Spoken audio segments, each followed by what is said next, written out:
네, 저 조선일보의 심현정 기자인데요. 그 대입 전형 종합 지원 시스템에 대해서 좀 여쭤보고 싶은데, 그게 이제 2014-15년도까지 이제 원서 지원에 대해서만 시스템 마련하고 2017년에는 이제 전면적으로 활용하겠다고 되어 있는데, 그 말씀하셨던 그 최종 그다음에 추가 합격자 발표 부분까지도 이제 그걸 포괄하는 전체가 종합 지원 시스템이고, 원서 접수에 대해서만 4-5년도까지 적용하고 그 이후에 발표자까지 적용이 되는 건지, 아니면 원서 접수를 한다는 말씀이 곧 발표까지 뭐 4-5년도에도 다 그러니까 점진적으로 다 진행이 된다는 말씀이신지 궁금하고요.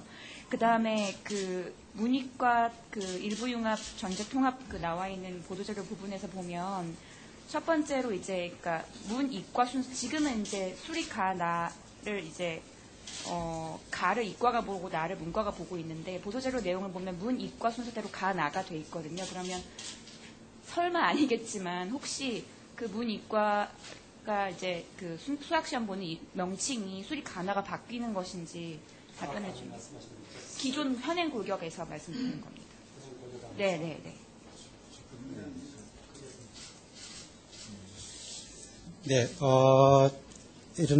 일단 지원 체제 그 시스템과 관련해서는 이게 합격자 발표까지를 포함하는 시스템을 구축하기에는 준비 기간이 좀 소요됩니다.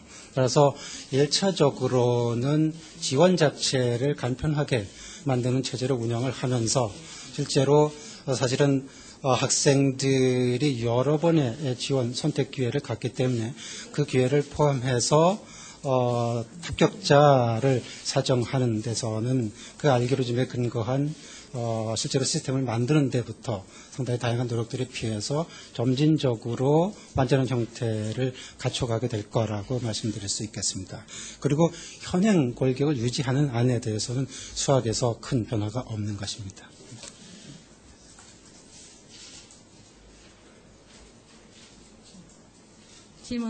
질문하시죠, 기자님들. 네, 김경희 차장님. 예, SBS 김경희입니다.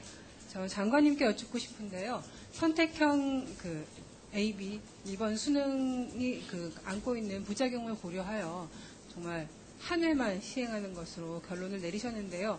어려운 결단이시겠지만 또 수능 체제를 너무나 자주 바꾼다 하는 그런 비판도 피할 수 없게 됐습니다. 지금까지 수능 그 역사 20년 동안 뭐 16번이 바뀌었다 하는 그런 지적도 있는데, 이렇게 수능 체제를 우리가 그 뭐 1, 2년 만에 바로바로 바꿔야 하는지 여기에 대해서 어떻게 생각하시는지 궁금하고요. 또 지금 문이과 통합안도 그 논의를 하실 거라고 하셨는데, 이거를 2017학년도를 기준으로 시행한다라는 그 시점을 못 박지 않고 좀 더 장기적인 차원에서 검토가 가능한 것인지도 궁금합니다. 네, 먼저 수준별 수능에 대해서는 사실은 그 처음에 발표될 때부터 여러 가지 문제 제기가 있어 왔고, 또 이 모의고사 시행 과정이나 이런 데에서 상당히 문제 제기가 많이 돼서 고등학교의 입장에서나 대학의 입장에서나 상당히 이 시행상에 어려움이 많다 하는 문제가 지속적으로 제기가 되어 왔습니다. 그래서 이번에 그 연구위원회에서 그러면 그 문제를 어떻게 해소할 수 있는 방안이 있는가 하고 여러 가지로 검토한 결과 원래 취지는 좋은 뜻에서 출발을 했지만 우리 교육 현실에서 수준별 수능을 계속 유지하는 것은 상당히 어려움이 많다 하는 쪽으로 결론을 내렸습니다. 그런데 이것은 어디까지나 앞에서 말씀드린 것처럼 이제 시안으로 그렇게 제시를 하는 것이기 때문에 이제 폭넓은 의견 수렴 과정을 통해서 최종적으로 10월에 확정할 계획이라는 말씀을 드리고요.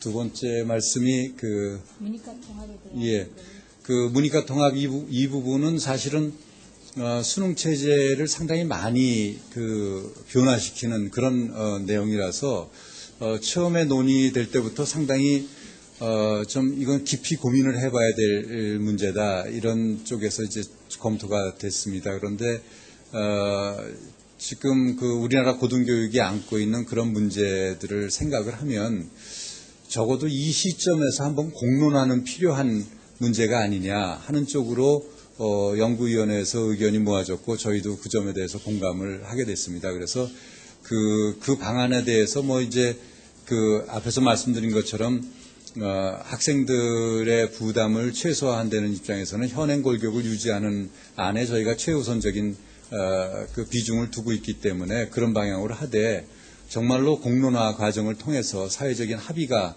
이루어진다 그러면 이것을 어떤 방식으로 언제부터 도입을 하느냐 하는 문제는 충분히 또 추가로 논의가 될 수 있다고 생각을 합니다. 그래서 이번 시안에 그 내용이 포함이 된 것은 정말로 문이과를 구별하는 데서 오는 여러 가지 문제점 또 그러면서도 또 현행 시스템을 크게 바꾸는 데 따른 그런 어떤 부담 증가의 문제 이 문제를 가지고 한번 공론화를 하는 데 의의가 있다고 생각을 합니다. 그래서 저희가 최종적인 방안을 결정을 할 때는 이렇게 학생들에게 미치는 영향이라든지 또 우리 교육의 미래라든지 이런 부분을 종합적으로 고려를 해서 최종 방안을 확정하도록 하겠습니다.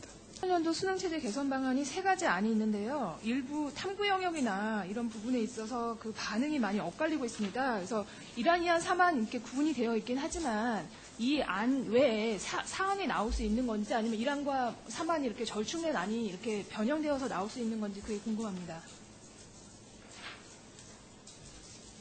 예, 이 방안은 이제 기본적인 시안이기 때문에 뭐 어떤 종류의 그 조합도 가능하고 합리적인 그런 방안이 나온다 그러면 여러 가지 다양한 방법이 검토가 될 수 있다고 생각을 합니다. 그런데 아마 저희가 생각할 때는 대개 이 세 안의 그 큰 골격에 대해서 아마 중요한 의견들이 주어지지 않을까. 그래서 그 제시된 의견들을 토대로 해서 그 최종안은 여러 가지 형태를 꼭 지금 제시된 세 안 중에 하나가 아니라 예를 들어서 이쪽 부분은 국어, 영어, 수학 부분은 이쪽 안으로 하고 또 탐구나 이런 쪽은 다른 안으로 한다든지 뭐 그런 것도 충분히 논의가 될 수 있을 거라고 생각합니다. 그런데 그거는 이제 논의 과정에서 이제 공청회나 이런 걸 통하면서 그럴 필요성이 특별히 제기가 되면 그것도 검토가 되는 것이고요. 특별한 의견이 없으면 또 세 개 안 중에서 하나가 결정이 될 수도 있고 그건 의견 수렴 과정에서 결정을 하도록 하겠습니다.